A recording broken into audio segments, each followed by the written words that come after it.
So I'm going to do something a little different to what I've done before. I'm going to go through my personal ranking of all the guns in Apex, and for me, where they all kind of stand and everything.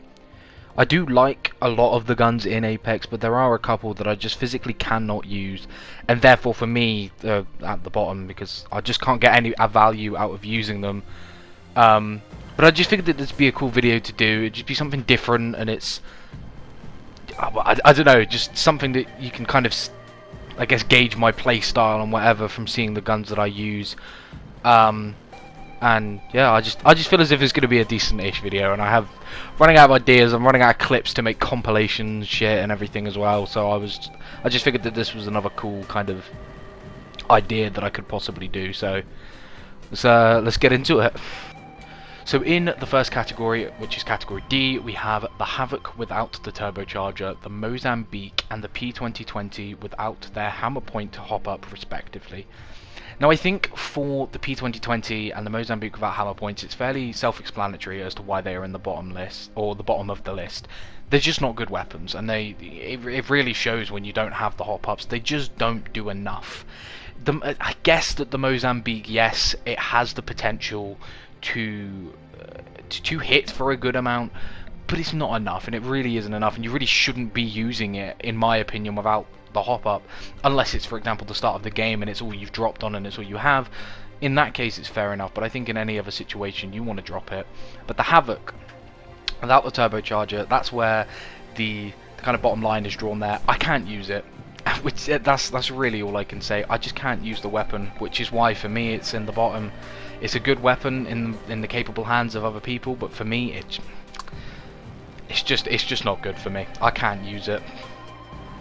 So next we have got in C tier the Havoc with turbocharger, the Sentinel, the Spitfire, the G7 Scout with double tap, the L-Star, RE45, and the EVA 8 with double tap.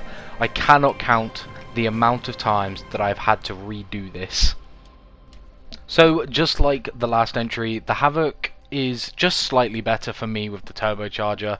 It's a lot easier to use, I think, when the turbocharger hop-up is in play, but the fact that the turbocharger is a legendary hop-up makes it a lot worse in the sense that it's harder to find, it's rarer, and just not as consistent to find, that is. It's still a good weapon, and as I said, in the right hands it is such a powerful and such a strong weapon, but I just cannot use it. The Sentinel, it's just, for me, just feels really inconsistent as a sniper, and it's probably because I'm just bad with it. Like a lot of the weapons in the lower tiers, it's probably just because I'm bad with them is the reason why that I don't use it.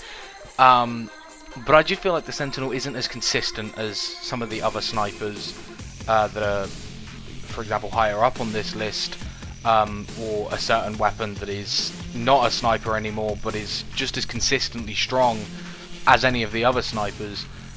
I just feel that the Sentinel just isn't quite there. It just doesn't hit hard enough.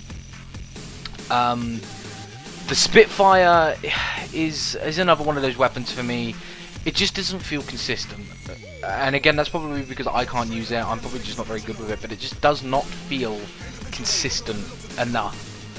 I just feel as if I can't really hit my shots too well with it. I feel like the recoil is a little sometimes unpredictable whenever I'm in like the heat of the moment and I'm in a gunfight or whatever. I feel like I can't control the recoil, and I feel I struggle to really keep up with it. G7 with double tap is great. It's brilliant if you can use it and if you can hit the shots with it, but I can't hit my shots with the G7 double tap. I just can't do it, and I don't know why, but I just can't, and so therefore it is low down because I can't use it. Again, I know in the capable hands of people that are better than me, they're going to be able to use it way better than I ever will. The L-Star is another weapon that is, I just don't think it's really good. I think it's a decent weapon because it has a very, very high damage output if you hit a lot of bullets. And the fact that the bullets are so forgiving to hit as well, I think is what makes it a little bit more enticing as a weapon. But I just feel as if it isn't really the best choice to take into late game, or even mid game, I think, for that matter.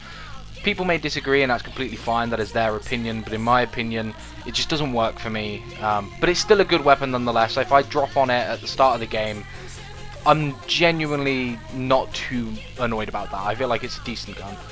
RE45 is another weapon similar to the L-Star. I feel like if you take that gun into mid-game, for me personally, it just doesn't really work. I know that the strafe speed on it is amazing, and it's basically like a mini R9, which is phenomenal if you can strafe perfectly fine. I just feel like it's a weapon for me that is just, it's a start. It's a starting weapon. It's a weapon that you pick up until you find, for example, say like an alternator, and then possibly an R301. It's one of those guns. And the EVA 8 with double tap is, I don't think it's good. I think the EVA 8 is better without the double tap personally. I feel like it does way better as a weapon. But it's still good. I know that it hits extremely hard. But for me, it just, yeah, I prefer it without the double tap. So next in B category, we have the alternator, the Mozambique with hammer points, the charge rifle, P20 with hammer points, the longbow without skull piercer, and the longbow with skull piercer. Now, as I said in the last category with the RE45, the alternator is another one of those weapons that you just kind of use to hold on to until you find another weapon, such as, for example, the R301, which is just a better light weapon.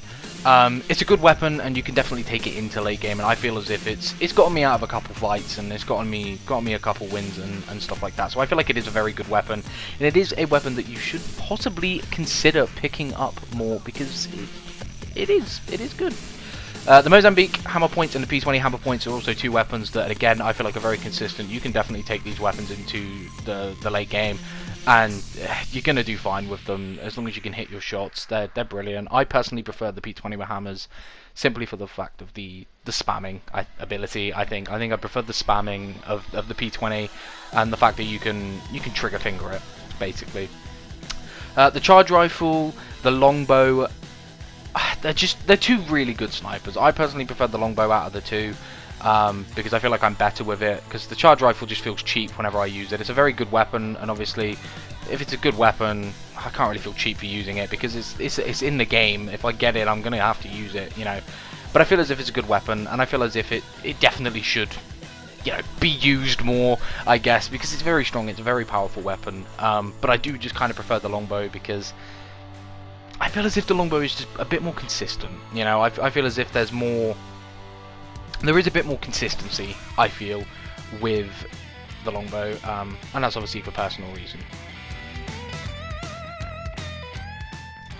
So the next category is the A category, and these are the weapons that I personally like to run, to keep a hold of, because they are extremely strong weapons, and I think that they bode well in late and end game, for example. The EVA 8, the Mastiff, the G7, the Triple Take, the Volt, the Devotion, and the Flatline are all weapons that I put into the A category. Now, I personally think that all these weapons are very, very strong, and I think they all work very well in the start of the game, the mid game, and the end game. I feel like all of these weapons will be able to hold you up very consistently, and they're not even all that hard to use. I think the only one that maybe I would say is a lot harder to use is probably the Devotion, because it does have a bit of a skill gap, as the recoil is very, very strong, and it has a very kind of unpredictable recoil if you don't sit there and highly focus on it. The EVA 8 and the Mastiff, the two main shotguns in the game right now, they're just both so strong. Obviously the Mastiff is clearly the more superior shotgun, but some people just can't use it. They can't hit with the horizontal spread of the shotgun, and so for that reason some people do prefer the EVA 8.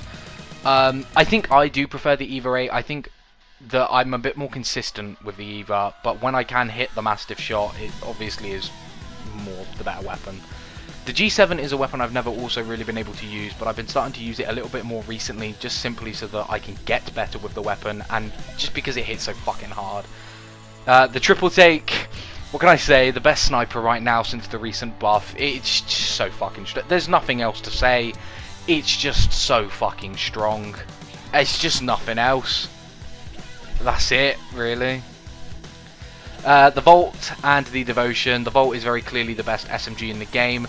It is the strongest right now because the R9 is obviously in the care package. but that's just one SMG that I do prefer over it. And the Devotion just it fucking needs to be back in the care package. And the Flatline is a weapon that I fucking love, dear to my heart. It's very, very strong and it hits extremely hard, and I am a big, big, big fan of that weapon. And here comes the final category. These are all of my favourite personal weapons. These are the weapons that I love to use the most. And this is my S tier category of weapons. So first off we have the Wingman, the Devotion with the Turbocharger, the R301, the Prowler with Select Fire, the Hemlock, the Wingman with Skull Piercer, and the Prowler without Select Fire. So more or less the Prowler in burst mode. Now this is in order, this is the order of what I like from worst to best in terms of the Wingman to the Prowler without the Select Fire. All of these weapons, if you use these weapons, you are going to have a fairly good time with using it. You're going to have a fairly good game with them. They're just brilliant weapons. All of them are so fucking strong. They are amazing weapons to use, and you can really make amazing use out of these weapons. They're just so incredibly strong. And I think that obviously all of these weapons see so much love, you know, they're all just brilliant. The Wingman has always been one of the favourite guns of every Apex player since the beginning. Since day one, the Wingman has been one of the most consistent guns in the game, and I feel like it always will be. I feel like it's always going to be one of those guns, because if you can hit your shots with this thing, it's just so incredibly powerful, and it's just amazing. You just can't go wrong without a Wingman, as long as you can hit your shots with it, because if you can't, then you're not really going to be getting much value out of it, and it's not always the best thing to use. The R301, in my opinion, is probably the second best assault rifle in the game right now. I feel like it's extremely powerful. I feel like the only thing that possibly lets it down is the fact that the recoil can sometimes be a little bit unforgiving.